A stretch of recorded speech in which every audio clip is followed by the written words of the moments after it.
For you guys. I hope you guys like it. I'm not the best presentation maker, but I'm a better talker than I am maker. So if we go to the next slide. So who am I? Who is Joy? So next slide, please. So according to Sky News, I'm a journalist and content creator covering entertainment news, junkets, and trending topics. So like Annie said, yeah, I'm currently a content creator, just won Rising Star Creator of the Year, and I run a TikTok page called Dose of Joy, where I do junkets, entertainment debriefs, breaking news stories, basically operate as an entertainment outlet. Just me, myself, and I, and that culminated in a Rising Star Award, and AJ Adudu, the host of Big Brother UK and a bunch of other amazing entertainment shows, presented my award, and yeah, I couldn't believe it. It was the craziest night ever.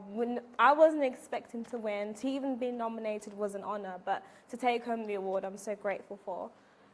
Next slide. And this was, no! This was the video. Well, it was basically a roundup video of who I am and what I do. So my content, my TikTok channel, and etc. And it's a shame it doesn't play. We'll move on. We can move on. We can maybe fix it afterwards. One. Next slide. So how did I begin? So Annie's given me an amazing kind of intro already. If we go to the next slide. So yeah, I was an intern in my final year of university, and once I finished my internship, I was the lead presenter on Generation Genome, which ended up on ITVX. And then I started working full-time and started to present the news program and also the business program, Kent Business. And these videos are... Yeah, I look so... I had a glow up. And I think if you click the photos, they should play. If you click that one. Oh, it's just the trailer. No. Don't worry about the videos. Don't worry. But that was the trailer for Generation Genome. Sorry, guys. They would have seen it. Oh, okay, fine. So don't worry. Okay, fine. Just go back to... I don't think it's kicked you out. Has it kicked you out? Fine. Technical difficulties. What can I say? I reckon it was when you were trying to... Everyone look away. Oh, that's me. Well, what if I sign in and it'll play the videos? Oh, amazing. We're officially okay, that's good to know. but you need to have Oh, I see. I blame him. That makes sense why it didn't play, because it was your account.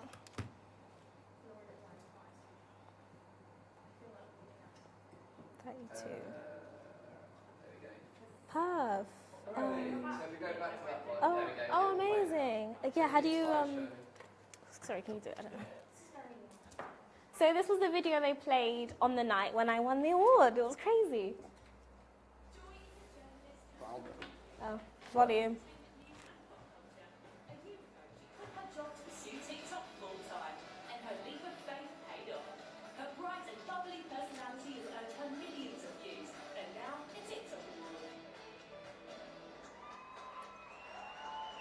Oh, you can stop it here. I don't want to watch the speech. No, I hate it.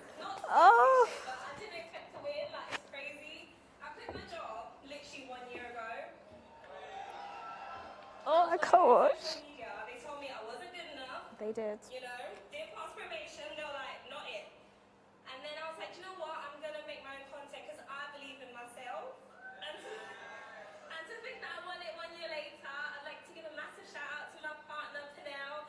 He is just the best thing in the world. I'm so thankful to my acting parents who didn't kill me when I said I wanted to quit my job. But yeah, thank you so much, and I'm so grateful. Thank you to everyone that voted. I'm shaking, I'm gonna die. Oh my god, thank you. I thought I was going to have a heart attack, but apparently that's not how they work. Oh, look, AJ helping me with my dress. That's crazy. Well, maybe we'll just keep that. Right. Cool. Next slide. You've gone into the rock already. Not the rock. Not yet. The technical difficulty. It's the first tab. That's fine.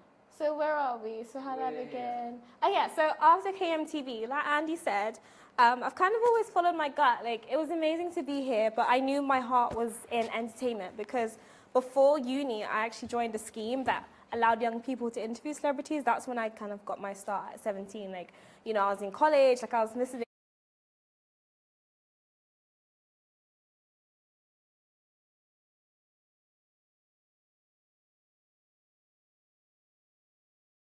Passion. And like a week after I quit KMTV, I got this job at Bauer Media, which was the best 2 years ever. You can't really read that, but that's what it says here. And basically, Bauer look after Kiss FM, Hits Radio, Absolute Radio, like all the major brands, everything that's not Capital FM, they look after. And I basically was on the entertainment team, helping service content to their online brands and their kind of national radio stations. And in that job, I got to interview, like I said, the world's big, like literally everyone in the industry. So Viola, Dwyane The Rock Johnson, Jennifer Lopez. It was truly the best 2 years of my life. And it gave me whilst KMTV gave me all the tools I needed, working at Bauer also gave me the foundational tools in being a reporter, which is constantly on the go, learning how to edit, kind of, putting out this content online so we can service entertainment brands. And one of my achievements there was I cultivated over 50 million views across TikTok, YouTube and Twitter from my interview content of these brands. So Kiss, Absolute Radio, Heat World, Grazia and Hits Radio. So yeah, it was an amazing 2 years. And if you click the video, or click the photo. Click the photo. Here we go. So this is like my showreel. Like if I was to wrap the 2 years in one, this is what it would be. With some genome in there, I think. Just 1 second. I will see if I can get the sound on the big speakers. 1 sec. This should work. He hopes. Is it going to work? I hope it works. The rock's not moving. It's still like a rock. Right. If not, it's on that last tab. That's a showreel. It's frozen. 1 second. Your computer's cross with me.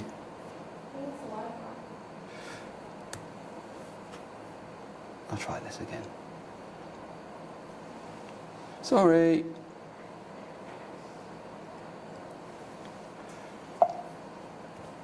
If not, click the last tab. Which one? Just that last Oh, it's working. It's working. It's going to have to be through here. So.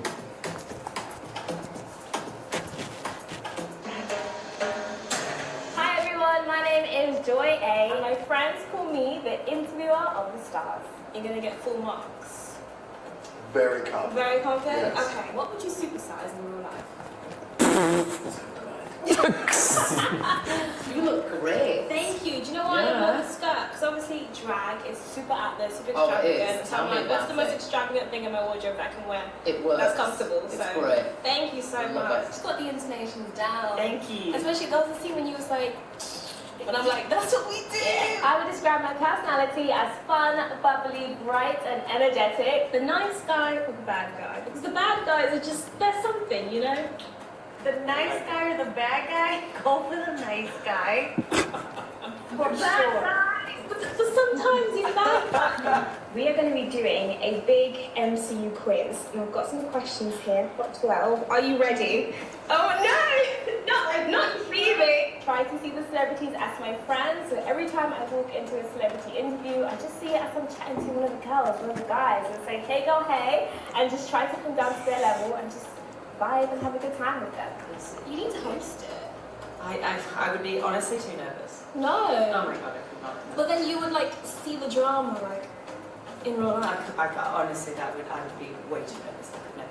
You know I wanted to apply for it. This is so off topic. Did you? Yeah, I wanted to apply for it. You should! Because it's like in the industry, like... We're talking about Love Island. Yeah, we definitely do. We have a very special guest. She's got a point. She's an icon. She's a legend. And she is the moment. Please welcome Sabrina Carpenter.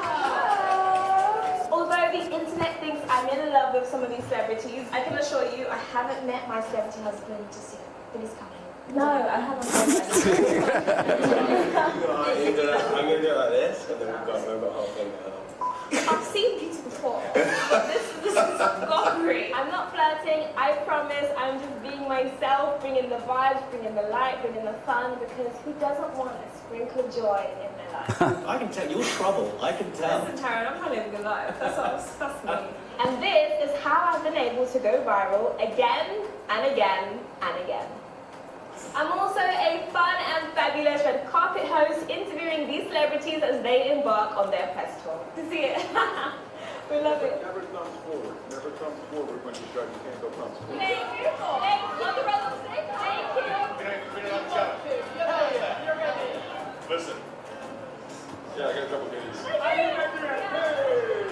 Yeah, I was hoping for the platinum blonde. It really suited you. Oh, I can come back? So your suit is giving. It's giving what it needs to give. Oh yeah, what does that mean? As in, like, it's serving. Like, it's a great look. Some English terminology. I like that. Yeah, you look pretty giving too. Alongside working in the world of entertainment, I've also dabbled a bit in kids television and entertainment. I've always wanted. Oh, this is Gino. Gino! Join us next time for another episode of Generation Gino. I am starstruck right now. I can't believe I'm speaking to Electric Mayhem. Oh, that's very sweet. At first, we can't believe we're talking to you two. That's right. I'm going to record that. That's going to be my alarm. Wait, what are we doing? Alarm. 20. Yes. Oh! 7. So if you want a presenter who's fun and bubbly and is guaranteed to bring you the vibes and the virality, make sure you email me at ogoajoy@gmail.com and check me out on Instagram and TikTok. Right. Yay! Lovely.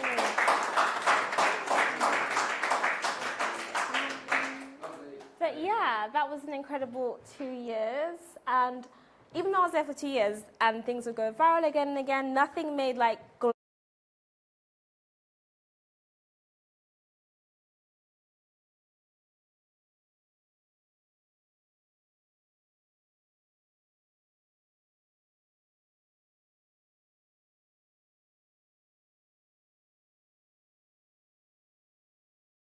industry, and it was for their film The Color Purple, and the film was about faith and church and God, and it was just a really vulnerable moment where I was like, guys, like my faith is in the bin, like can you help me, like how can you minister to me and the audience? And it went so viral. Like on my Instagram it did like 5 million views, like it was all over the news, and that was the interview that gave me like my platform, like tens and thousands of people that had followed me overnight. And when I was like, putting myself out there for opportunities, the employers were like, no, we've already seen your video. So that's kind of what led to my next opportunity. I won't play the clip. I don't think I put the link, but you guys can watch it another time.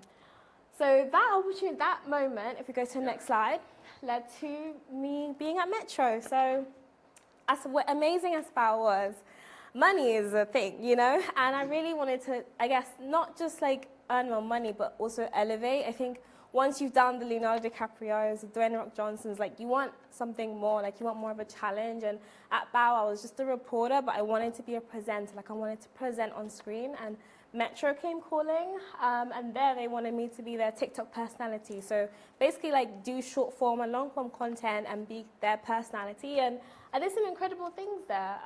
We did some junkets as well, but the focus was doing like basically like TV packages, but for social. So voiceovers, but things down the lens. And it was a good 6 months. It didn't last that long because it wasn't the place for me. I think when I was there, like I was like, oh, like okay, I'm getting opportunities, I am growing, but the environment personally didn't work for me. And had I known that, maybe I wouldn't have gone there, but it's all part of my story. So I was only there for 6 months until I realized, you know what, like I'm in an environment where I feel like I'm not thriving. Like I was quite miserable when I was there, just the team and everything there.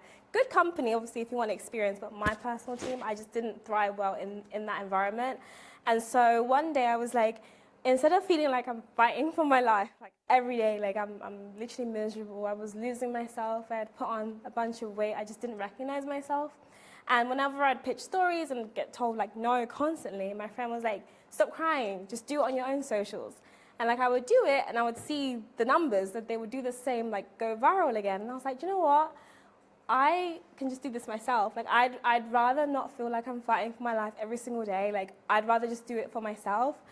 And so I quit, and then I began Days of Joy, which is basically my baby. It's my TikTok page where I do my celebrity interviews, I do my news reports, I do voiceovers on there, I cover all things entertainment.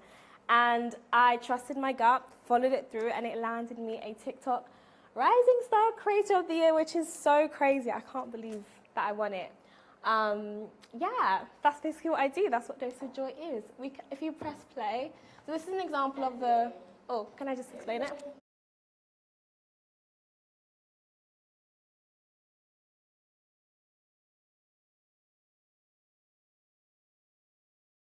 Because I had existing relationships with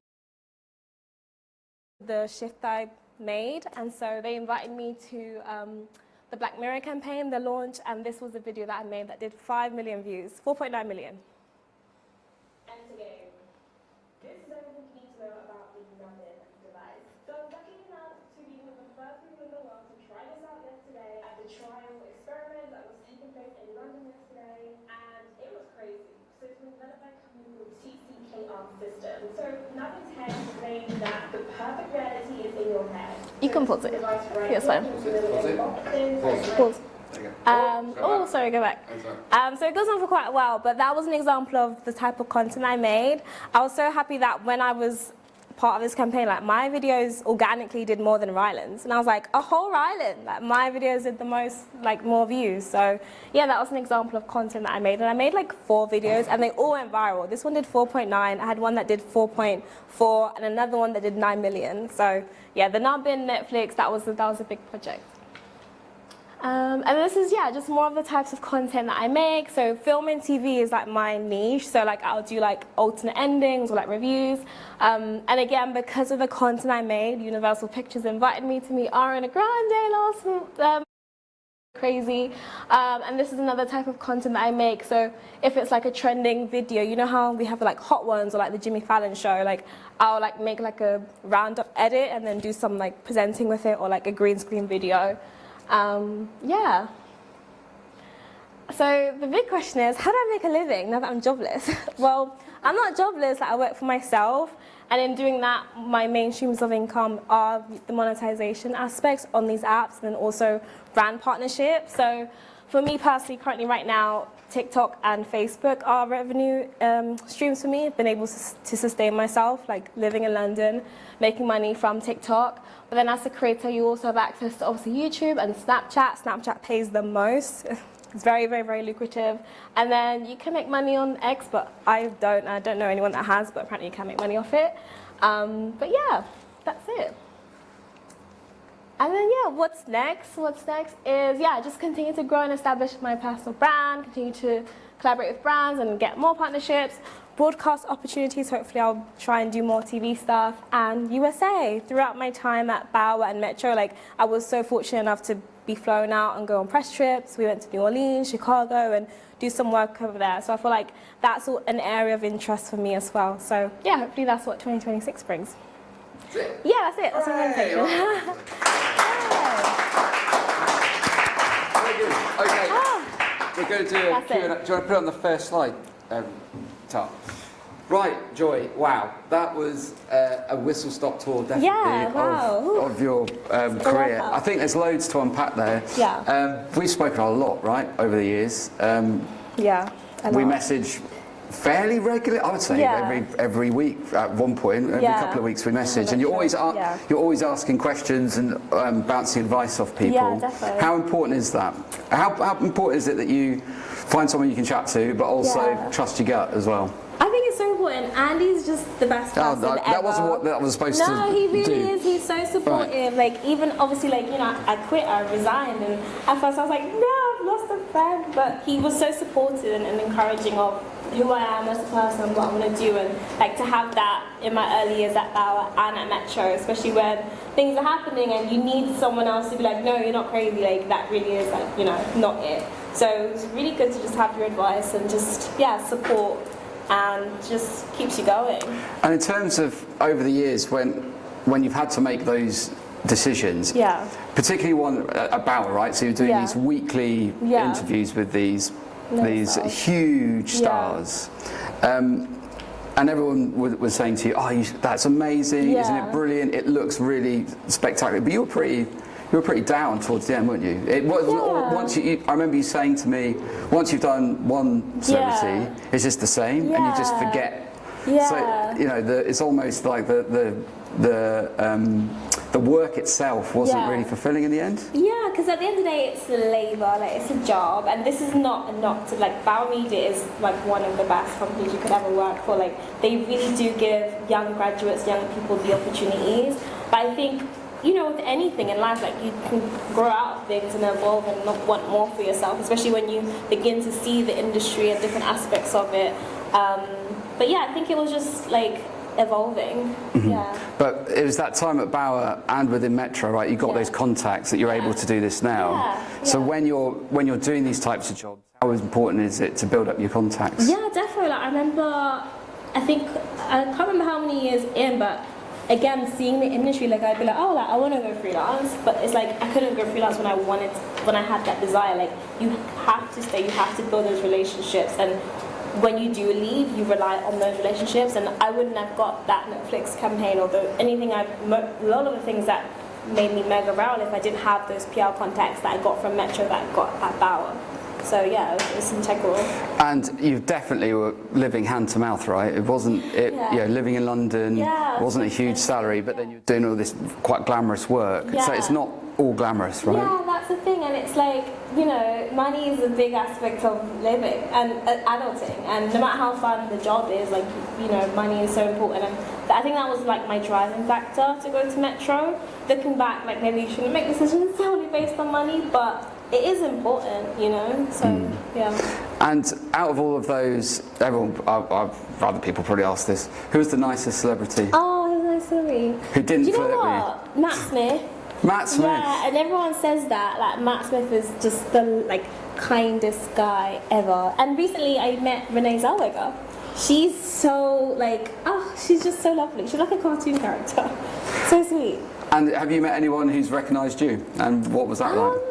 I don't know, I don't think so. Other reporters I know get recognised. I don't think I get recognised. Well, maybe now after your maybe after your award win. And what was that? Tell us what the process was during that evening last week, because did you have an inkling of that you'd won, or where did you sit? Walk us through the experience. Yeah, so the nominees got to arrive earlier than everyone else, and we got to like walk the red carpet. Sky News were there, BBC News were there, and we got to do like press, get our photo shots, like press images, and then just kind of mingle, enjoy like the canapes, and then they walk us in, and we were seated like quite close to the front the nominees were, and AJ came and just announced it category by category, and because mine was obviously Rising Star, I think it was like towards the end, and I was just like, I felt sick. I was like, I didn't even want them to do the category. I want to go to the toilet. Like I kept having to like tell myself it's gonna be fine. And then they read my name out, and we all were like, what? Because I changed my handle recently. Like before, I was called It's Just Joy to represent. Oh yeah, it's just me, and also Joy was obviously taken, so I needed a name. But then I was like, no, I want to change it to Dose of Joy because I want to establish myself as an outlet. So when I changed my name, I was like, who's that? Me and my boyfriend were like, who is that? And then obviously, I had to get up, and it was just so bizarre. Like I cried my eyes out afterwards because I think it just represented like all the pain and like struggles and working for yourself. And I never wanted to leave my second job, but I felt like I had to. I felt like I needed to save myself, and it worked. So that's where the tears came from. And when they're referring to you, this is more like an ethical thing, referring to you as a journalist on TikTok, right? Yeah. So journalists can exist on social media. Yeah, definitely. Yeah. I mean, I prefer it if they do. Like, we live in a time of misinformation. Like we all know that. Like you can consume something that's not even true. Like even people that aren't in entertainment. Like my sister is doing a PhD. She works in medicine. Like she's like the amount of misinformation like online in her field is so sickening. So like I'd rather journalists be the ones that deliver information than random people. And with your videos, right? So say one's going really viral, and other people pick it up and start using it, and they're reposting it, and maybe generating cash for themselves and doing it. Is that something that really annoys you, or is it something? Well, at least it's getting traction, so I'm getting seen more. When I began to understand how monetization works, I'm like, okay, that's annoying. Like that could have been money in my pocket. Like the Ariana Grande one, that was going viral on Twitter, and obviously I literally didn't even make money on Twitter. I didn't really have an account, so I made an account. So I was like, you're not gonna make money off my video, but I just kind of like reclaimed it. And so I was like, okay, like if that's the clip that's going viral on Twitter, let me try and make it viral on TikTok, and it went viral. So paid me. So now, like I'll take some questions in a second, but from a technical point of view, because these guys are all making social media videos for us, etc. Yeah. When you've filmed it, what do you do? What's the process? When you've done your clip, What's the process? In terms of posting, when you're going to post, time of day, all that kind of thing. Oh yeah, so I try to post at least like twice a day. Like before, I was like, I need to post 3 times a day, this, that, and the third. But I recently went to a TikTok summit, and the whole ethos was high quality content. That they push high quality content, so that's content that's filmed in a way that's like 1080, like even 4K. Like they really want high quality. So now I've scaled it back to, okay, if I just make 1 good video a day, that's all that matters. I post whenever, like if it's a breaking story, I'll just get it out. Like I don't really subscribe to posts at this time because there's people in America, there's people in Australia. Like if your content is good enough, it's going to reach those people. And my audience is half of it's American anyway, so it doesn't really matter when I post as long as I'm covering the content. But yeah, once I film for TikTok, you have to get paid. It has to be 1 minute, over 1 minute. So I make sure it's 1 minute, caption it, post it. And then for Facebook, it can be, I think it's just 10 seconds minimum. Yeah, so I post across those 2. So with Facebook, it's quite interesting you bring that up. Yeah. Everyone that's really old for old people. People don't care. Yeah. How have you found Facebook? Do you think it's making a comeback for this type of content? Yes. It's such a I think it's quite a hush secret. Like creators don't realize. They think, oh, like mums are on there, but it's one of after Snapchat, sorry, it's the most like lucrative app. People think, oh, it's just for mums, but Facebook are pushing creators because they want to compete with TikTok, obviously, with the upcoming potential ban. Like they want creators on there, which is how I even got into the program anyway. Like if you're making high quality content, they will invite you into the program. So yeah, it's the audience is different. Like the Facebook mums be commenting, and you're just like whatever. But Facebook pays on engagement. So I'm like, do you know what? You comment because you're gonna pay me.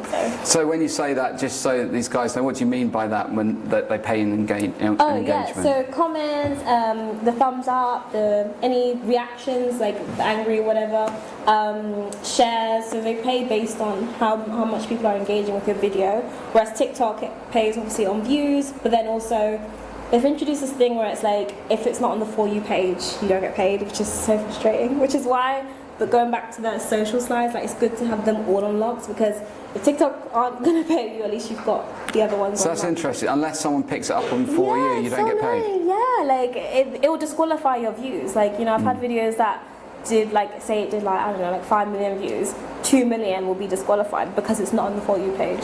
So if people go to your profile, they don't get anything? No. So that doesn't really make it that important to have a great profile page, right? No. It's almost you want them to pick up your views in a different way. Yeah, like, and that informs like how I make videos because also they disqualify people who have searched for it.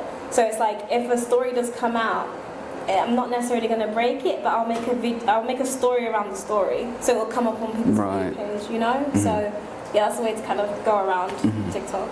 And so, how long do you spend looking at analytics? Would you say? Every day? Yeah, every day. Well, I check my earnings like once a day, and I'll see okay, like what got disqualified, like what didn't make it. I'd say maybe like 30 minutes in total, like how many times I check it per day in total. And would you change the way, because I suppose you've got to go with trends, right, in terms of the way people are viewing content. Yeah. One thing that we've noticed on our TikTok, albeit we're very happy, we've got over 10,000 followers now on the KMTV, although that doesn't seem to matter, it needs to be the For You page, right? But we're seeing the engagement in terms of watch-throughs going up and up and up, right? So people watching for longer. It used to be very much short, sharp videos, 30 seconds, that's it, move on. But it seems that people are watching videos all the way through, right? So I think out of 10 million views that we had, I think about a third had watched all the way through the video, right? Yeah. So is that kind of gone now, being these short, sharp videos? Like you're saying, it has to be a minute long to monetize. Yeah, I mean, I think for obviously TikTok, like you want people to watch it all the way through because again, it's like that's how you get paid too. And then as a creator, like if people are dropping off, like TikTok will disqualify when people have dropped off. So yeah, it's important to like know, okay, like well, why are people dropping off? Like I've seen a lot of ends creators like they'll do the hook and then they'll be like, oh, also by the way, my name is so and so, I make entertainment content, but I would just leave that at the end because someone could just like swipe off. Like I don't want to give people a reason to swipe off. So yeah, it's really important to know. Yeah. And like that. And in terms of when you're posting on those different platforms, do you do it all the same time? Or you do a different time for Snapchat, do a different time for TikTok? I just post whenever, like once the video is ready, like I'll take like 20-30 minutes to just make sure it goes out on all platforms. Snapchat, it can be long because it's like, okay, that's 4 different apps I have to post on, so I'm not gonna like Snapchat has fallen by the wayside because I'm like, oh, another one, but don't do that because things compound, right? Yeah. Like I wish I had just been doing it because could have. So if there's anyone in the room or anyone watching, in fact, that wants to be a TikTok creator and they're like, well, I've got like 20 followers. Yeah. What's the point, right? Yeah. How do you start? What would you do? Well, how would you recommend it? Well, what would you recommend to do? Not to be cliche, but I'd find your niche. Like it doesn't have to be entertainment. Like it could be like news. It could be like science, STEM. Like I'd find your niche. And like I said, like TikTok are pushing like high quality videos. Like literally, like I went to the summit and that's all I left with in my head because they said it so many times. Like so, as long as you're making high quality, shareable content, yeah, you can definitely grow. And I think it's easier, or it's getting easy to grow because that's how people are consuming the information. Like creators are kind of becoming their own outlets. Like that's how information is being shared online. Like TikTok is brand partners with people at the BBC, BAFTA, because that's how conversations are happening online with these like events and film studios. Like they're partners with TikTok, and I think when you're aware of things like that, you're like, okay, well, I'm gonna take the conversation online and build my own thing. Is there a social media platform that we don't know about yet that you think is going to explode? I think honestly it's Facebook. Like there's so many, I mean you know about it, but I think that its potential. Like there's so many YouTubers now that are saying Facebook is like the most slept on secrets because it pays for like photos, text, reels, but there's so many young influencers that are like, oh no, I just want to do TikTok. It's like, no, like just if you're gonna post on social media, just put it on Facebook anyway, you know. So, Very good. Any questions? Who's going to ask first? Yeah, Chloe. Hashtags still matter? So the question is for the stream, do hashtags still matter? I think so. Recently TikTok have made it just 5 hashtags, like you can't over hashtag. And I'm part of the Film and TV Club and at TikTok, so that's like a club within TikTok that push film and TV creators. We go to events and things, and they've given us a hashtag called What to Watch, and they said that if we use that hashtag, it'll come up with their brand partners. And it's like the fact that a simple hashtag like that can give us will give us eyes on the BBC, all these big studios. So yeah, I think they definitely matter. I think there's a reason why they limited it to 5, because they know that use the most relevant ones to help push out your video. What to watch, KMTV, huh? Yeah, what to watch. Any more questions? No, well, of course there'll be more questions. Who's next? Yeah. So you said you were a drama student. Oh, same. What was it saying? Yeah, was this kind of career path always something that you were looking at, or was this just a sequence of happy opportunities that came your way? So for the stream, did you always want to be an influencer / presenter? Or what was your dream? I know what this answer is. Well, I wanted to be an actor. That's why I did drama. But I think in my 3rd year, I was like, oh, I don't want to feel this emotion. I don't want to feel this pain. And like I said, like I was already doing journalism, like interviewing on the side. And then it kind of was like a sequence of events. Like, when I literally graduated the year of COVID. Like that's when I finished my 3rd year. It was on Zoom. And so doing more like content and media was like the next step, rather than the theatres were closed. Like no one was auditioning and things like that. So yeah, it was like kind of a sequence of like events. But I think I knew I didn't really want to focus on being an actor so much. I wanted to do more presenting journalism. I still have those dreams, and I'm grateful that I'm freelance now, so I can kind of still chase that. But yeah, it was kind of a sequence of events. But would you say being a drama student would have helped you in this field?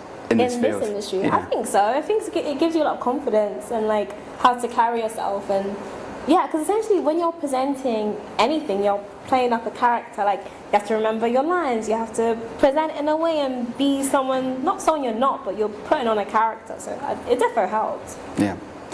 Henry. Question. Yeah. I see that you've been at film premieres, like Series F1, oh my god, yeah. movie, and the Squid Game. Yeah, oh my god, that's crazy. What were those? Please tell us more about those sorts of experiences. Yeah, defo. So when I was at Bauer, again, like you're part of this massive media organization. So I covered every major premiere like they could think of, like Babylon, Bond, like everyone. But I was always in the media pen, like I was, never got to take photos like that. So it was nice, like, being a creator now, I can actually attend the events and walk the carpets and wear the nice dress. And also, get to go inside the premiere. The cast will come and do like a little speech, and that's a content opportunity. And F1 and Squid Game, like things like that. So obviously, like I said, like I have links with the PR that they email me, and the PRs now work with creators and influencers. That's like marketing engines, so they want you to go take some content, post it for marketing. So that Squid Game one was amazing. Like the cast came, the director was there. We got to watch the first episode, so that was really cool. I can remember though a couple of times talking to you about being on the red carpet. It was not glamorous at all, was it? It's not. And the work that you had to do, and getting told off if something's not ready, or when it was going to get posted. So maybe describe what that was like. So you've done your interview on the red carpet. What did you need to do after that point? Okay, the tea of that red carpet. So that was part of the operation when I was at Bauer. Like my days at Bauer either started at 9 a.m. or 6 a.m. depending on if I had a junket that day, like celebrity interview. So say for example F1 is the movie, so the cast will be in town. They'll have junkets at the Corinthia Hotel at 10, 12 p.m. or whatever, a.m. And then they're also in town for the premiere. So then you've covered them at the junket, got your one-on-one time, then you also have to cover them at the premiere because Bauer services a lot of radio stations, and the next morning they want to say that they were there at the premiere, Joy was there, here's the line she got. So you're working like 10, 12-hour days at one point. The premieres finish around 7, 8-ish. 7 o'clock, home by 8. You've got to turn around the copy, so obviously write out what the celebrity says, pick out the top liners.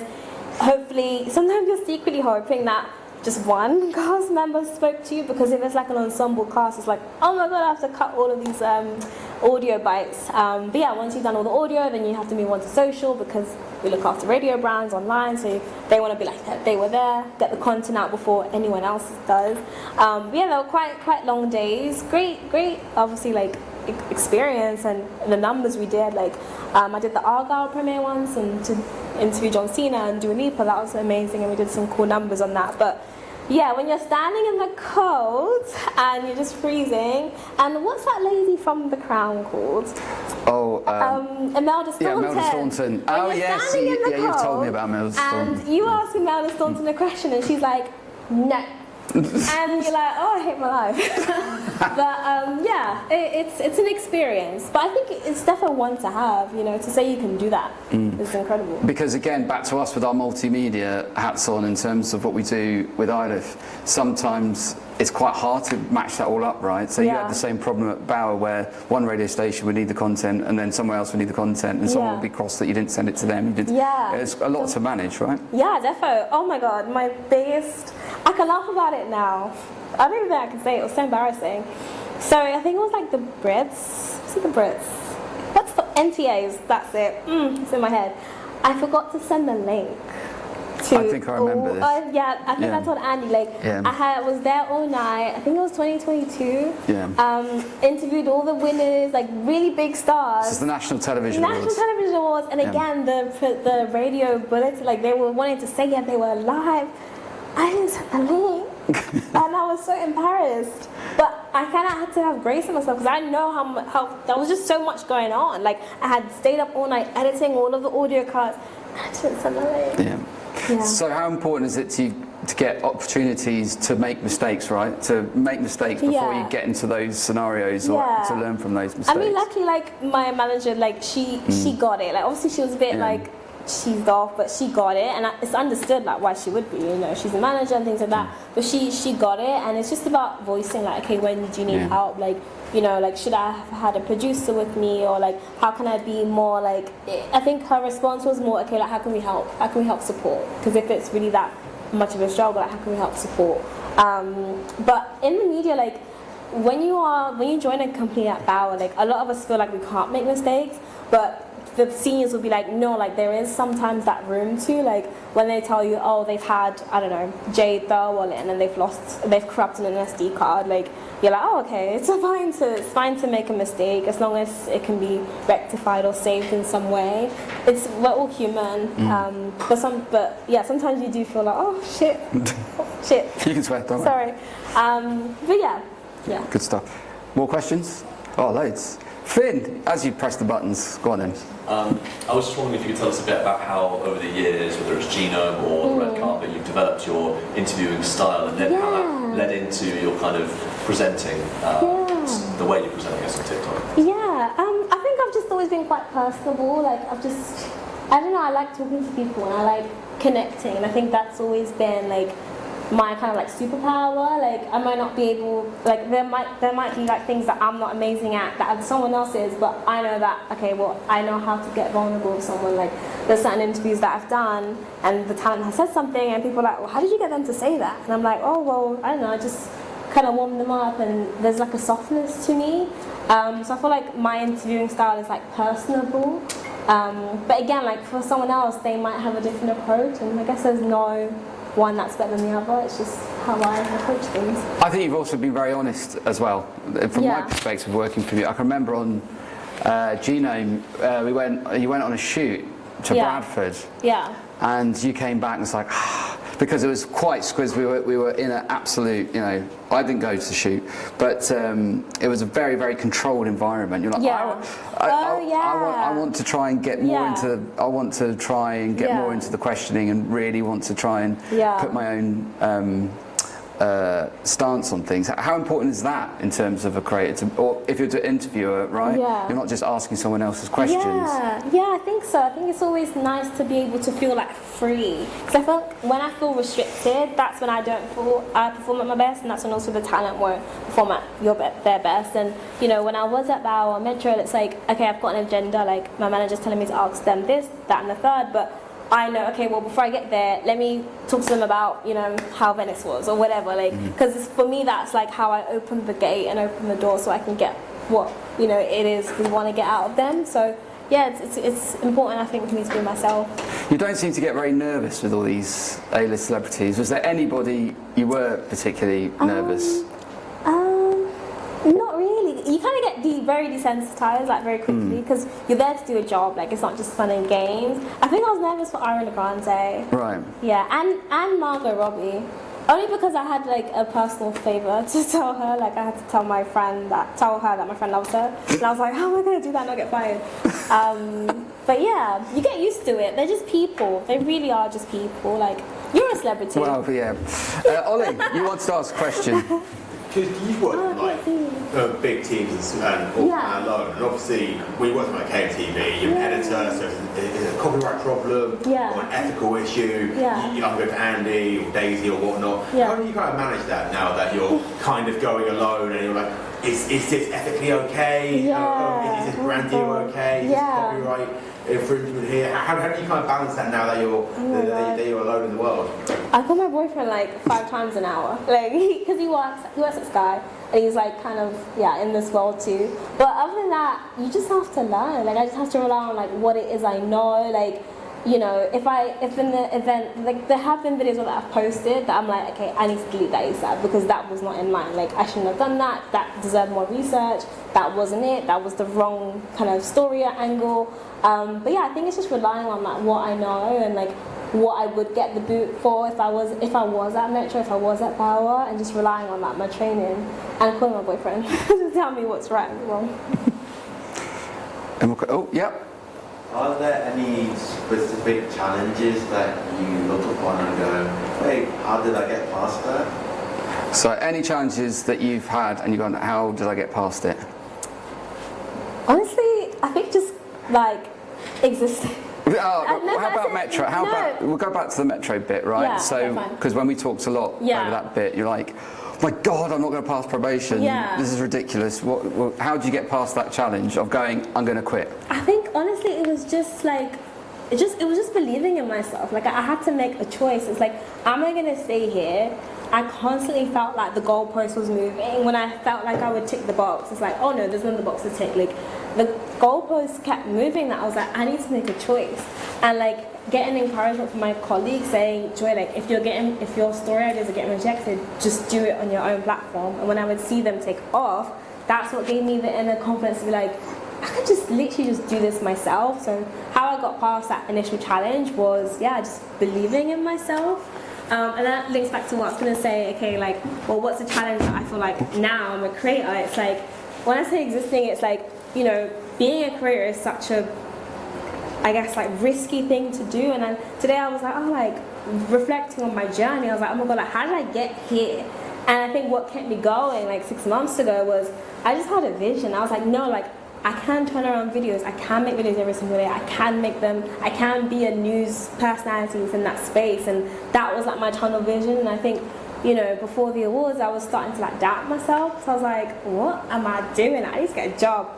But I look back at 6 months ago and all that was in my head was, no, I'm a news personality. Like there was nothing that was shaking my vision. So yeah, I think believing in myself and my vision is how I overcame like all the obstacles. Yeah. I want to do a little bit about LinkedIn. Yeah. Right, so LinkedIn, for me, I've noticed over the years how important that's become, particularly at the start of industry or wanting to move on. How important is it to make contacts on there?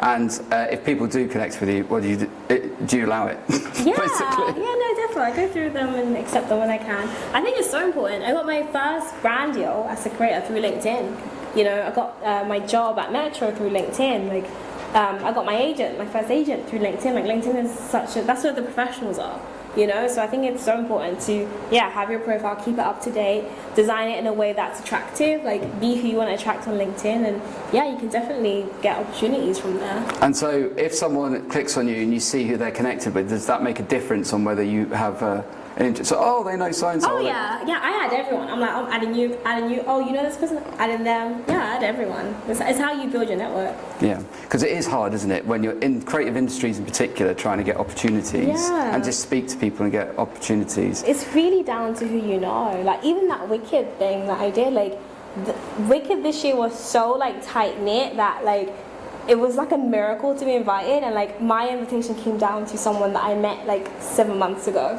That I didn't even know that I was ever going to see them again. And it was on the day, like I got WhatsApp from this lady. She was like, oh, I'll put you on the guest list, I'll see you later. And I was like, oh my God, like, if I hadn't met you, I don't think I would have been invited. So your net worth is really your network. Mm-hmm. Yeah. Very good. Any more questions? Yeah. Joe Crossley at the back. Hello. You talked about warming people up. How do you actually warm them up so they give you all the juicy gossip? Who do you feel you most warmed up as well? So how do you warm up? Who most warm up? Who you thought, they're going to be a bit frosty, and by the end you got to an interview and thought, I warmed them up well? That's a good question. I thought one I saw. What do you think? The one that I've seen was, what's his name, who played Elvis? What's his name? Oh, Austin Butler. Right, he seemed really quiet, and by the end he was talking about your voice and all sorts. Yeah, oh my God, he said my voice is lovely. Do you know what? I don't know. I just smile. I don't know. It's always good to compliment them, but obviously if I don't like the film, I don't lie. I'm not like, I love the film, even if I didn't. But you just find something nice to like say to them, like, you know, I think they like being treated like a human. Like, they're sat in that hotel room from like 9 a.m. to 5 a.m. They don't move. Like, they move at lunchtime, but they're sometimes, I don't know, maybe they're like objects. So I feel like once they realize that you're human, that you treat them as a human, that's when they begin to open up. So I think a lot of journalists go in there and it's like, okay, right, let's get to the job. It's like, no, like interact, like, and engage with them, because like I said, like just treat them like a friend, like a person, because they're literally sat in a hotel from sun up to sundown, you know? And some of your quizzes as well. Oh yeah, like one thing we did at Viola, we did a lot of quizzes, so like Marvel quizzes, like trivia, like just fun things that again that they're not expecting, and that's another way to warm them up. It's like, because in those quizzes you can throw in like a journalistic line, like trying to get the scoop, but you've kind of padded it around this fun games, kind of like a trick. But yeah, I think if you bring something different to the room, it's all in the energy. That's when they open up, because they're literally sat in that chair, like they're transported from room to room, from city to city, and if you can just treat them like a human, I think they really appreciate it. How did Love Island come up with Margot Robbie? Well, again, yeah, I found out that she's like obviously a super fan, and I just brought it up in the conversation. I was like, oh yeah, like what did I even say? I think I just brought it up, and she loved that, and it kind of breaks down like a wall, and she told me to apply for it, but I can't do that because I got a boyfriend. So yeah. Oh, Kristen, behind the camera. Yes. How do you maintain a level of like privacy, or if you want like a privacy? Because I feel like maybe people who are quite visible on social media, their lives aren't quite private. Yeah. And so, yeah, I don't know. Do you, something that puts me off posting on social media, even though I want to do it. Yeah. Is it really is it a job, or like lots of us post on socials, like pictures of family and stuff? Is that sort of, would you have a different channel for that, or are you just absolutely focused on driving? I think before I just would post like anything, like my wig would be off, I'd post it. But I think the minute I started to see myself as an outlet, then you kind of draw that barrier. It's like, no, this is a work account. I'm going to post work things and keep my life like private. Because at the end of the day, it's like, yeah, you don't want your whole like life on there. That just gives people more things to say. And like if you just see like this is a professionalism, because I think when I was at uni, and that's even how I got the Bauer job. Very early on, I began to see my Instagram as a portfolio. Like I didn't really post like bikini, like holiday stuff. Like I just would post, okay, this is what I did at work today, this is what I did at KMTV, and that was one of the things that they really love. So I think once you just see, okay, like, this is a portfolio, and I'll keep my other fun stuff on my WhatsApp or my personal Snapchat. Yeah, once you begin to see yourself as a brand, as an outlet, as a business, it can be easy to remain private and kind of make that boundary. Do you enjoy being on social media? Looking at it yourself, do you enjoy it? Just going, do you doom scroll like the rest of us? Oh yeah, doom scroll all the time. I always say like if I didn't need to have it to work, I wouldn't have it, because we know how toxic it can be. But I think it's a great tool. Like there's so many young people that have become entrepreneurs. Like the amount of dinners or PR events you go to, and there's just independent creator who have carved a life and bought houses and things like that because of social media. So it is a tool, but yeah, obviously has its challenges. But it's work. Joe again. Go on, Joe. I've got another question. So I know you mainly cover entertainment. Is there a market for hard news? So crime stories. I'm trying to think of other things that I like to cover. LDRS, local democracy reporter stories.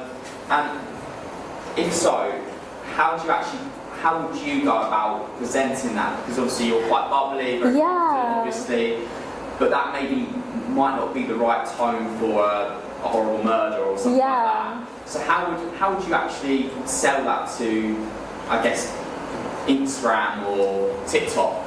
So for example, if someone came to Joe said, right, I want to be a crime TikToker. What should I do? Should I be on screen? Should it be a voiceover? What should I do? How do you think people would engage with that? I think it's such a profitable area and niche. Like look at Dylan Page. As much as some people obviously have their things to say about him, but he's got more followers than the Daily Mail. Like that's 15 million views. And sometimes I'm like, oh my god, like, I need to cover more broader stuff, because he's been able to grow because he picks topics that the whole world engages in. Like entertainment can be, if you're not, a lot of people don't care about celebrities. Like some people are like, I don't really care. But like Dylan Page and other news creators like him have picked niches that everyone is talking about, and I think definitely like you can thrive in that way, because there are people who are interested in those topics, and I think go for it. I almost wish I just didn't do entertainment. I wish I did just general news.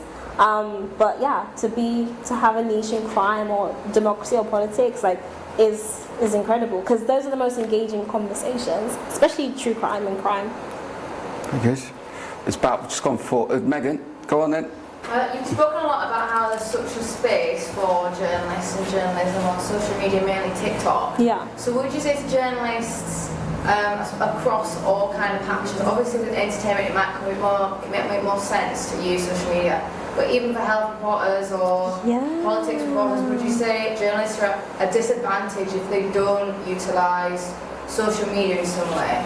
I wouldn't say disadvantage, depending on what you want to do. I think nowadays we do live in a world where personal branding and your online portfolio can implement whether you get a job or not. Like when I left at Bauer, I remember everyone was asking me, can you give me a good word? But we already knew who my replacement was going to be because she was the girl who posted about film online. Like my team were like, no, it's her. And so we do live in that world where your online portfolio does kind of dictate if you get the job or not. So I'd say if you're a journalist, it is in your benefit to have that online portfolio. And I think, like I said, information, TikTok, it's all like this nowadays, and there's a lot of misinformation out there. And my sister, works in the health industry, and she's appalled at all the misinformation in the health TikTokers out there that are saying crazy things. Young people just come online and be I woke up with whatever. And my sister's it doesn't work like that, Or people be misdiagnosing themselves and saying they're in psychosis. And my she gets frustrated. She's like, no, it doesn't work like that. So I think if you're into health or if you have a specific niche and you'll feel go online so you can help dispel all the nonsense that's out there, and you can build a personal brand in that and make money. I think it's amazing. Content is so important. It's something I always say to everybody, and to the students in the room. We will be talking about CVs and things later in the year. But I, as an employer, I always look at portfolio first. The CV supports it. Yeah. So I'm looking at people's work. So if there's links to your work or the stuff that you've done here, I'll click on that, I'll look at it, and I go, yeah, it's good. Right, now I'll look at their CV. So it's not, you don't get through the door with the CV, you get through the door with the portfolio. Yeah. And in this world, yes, yeah. And that was an important thing. I can remember when Joy got in contact with me. Very straightforward, cover letter, here's some stuff that I've done. Here's my Instagram. And that's the other thing. If you think employers aren't going to immediately go and look at all your social media channels, that's every single person in this room, you're mad. We do. Because we go see, will you be appropriate to come and work for my business? So it's really thinking about those types of posts that you've got on there. If you're if it's if it's not private, make it private. If there's some very private things in there, but if it's open, we're going to see what you like, because that's how you're portraying yourself to the world. Therefore, that's how you're going to portray yourself as part of our business. I've had a few instances over the years where interns and students and full-time members of staff have put KMTV in their bio, and then they'll be effing and blinding or saying stuff that's completely inappropriate on those social media pages. Yeah. And they're like, well, either take it off or you're not coming here anymore. And they go, but it's my social media. No, take KMTV out of your bio. Thank you very much. Yeah. And what am I going to think when you actually come round to do for a job interview? If I'm going to take you on, I'm going to think back to when you were at those types of social media posts. So it's really, really, really important how you portray yourself.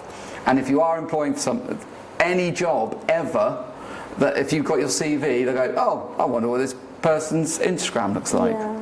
It's really, really important. That's what we do, because it's our vetting. It's an extra layer of a vetting process. Oh, Izzy.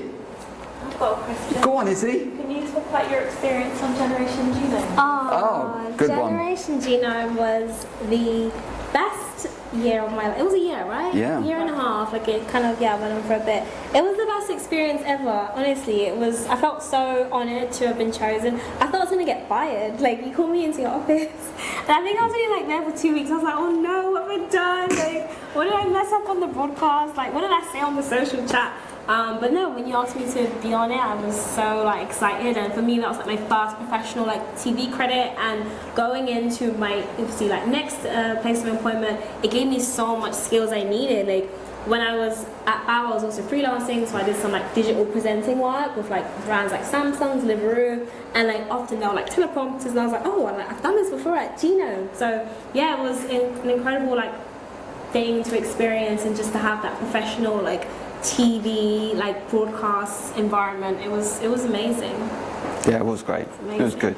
Izzy produced that, by the way. Yeah, she did. And we travelled around the UK. It was so cool. You went to Northern Ireland as well. Northern Ireland, and met those kids. Oh, it was amazing. Different audience, I guess, because it was young, kind of. Yeah. So I guess maybe that could pay speak to loads of different adults in a way. Yeah. Translating these topics. Well, thing is, a year after Genome, I auditioned for Blue Peter. Because I was like, oh yeah, I wanted to be a kids TV presenter. And again, like they loved what I did at Genome, and that experience helped me just form my audition clip and just speaking to kids and working with kids. I was like, oh, this is fun. So that was a LinkedIn contact as well, wasn't it? Yes, it was, exactly. Yeah. So yeah, I found the person at Blue Peter on LinkedIn. So yeah, Genome was invaluable.